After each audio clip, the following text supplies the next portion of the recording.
Are you feeling stuck in a never-ending loop of credit card debt? Trust me, you're not alone. I know how heavy that weight can feel.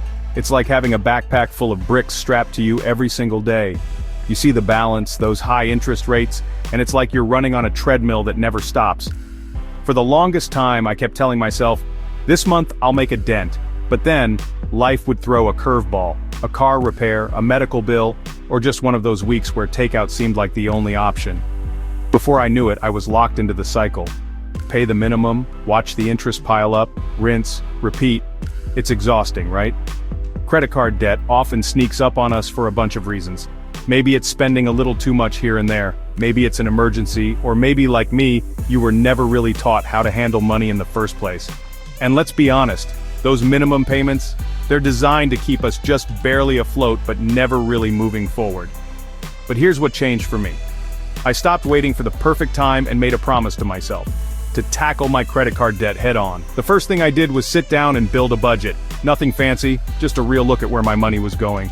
It was eye-opening. Suddenly I saw all those little purchases adding up, and I realized where I could cut back. The next step? I started paying more than the minimum, even if it was just a little bit extra. Every dollar over the minimum knocked down my principal and chipped away at the interest. Some months were tight, but seeing that balance actually shrink gave me hope. I also looked into consolidating my debt to a lower interest rate. For me, it made sense and helped speed up the process. But even if that's not for you, just being mindful, avoiding impulse buys, thinking twice before swiping, can make a huge difference. If you're in this boat, I get it.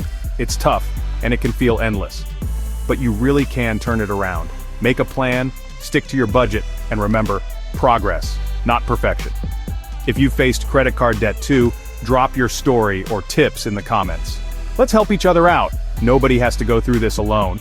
And don't forget to check out my other video on practical budgeting tips. It might just be the boost you need. Take charge today because your future self will thank you.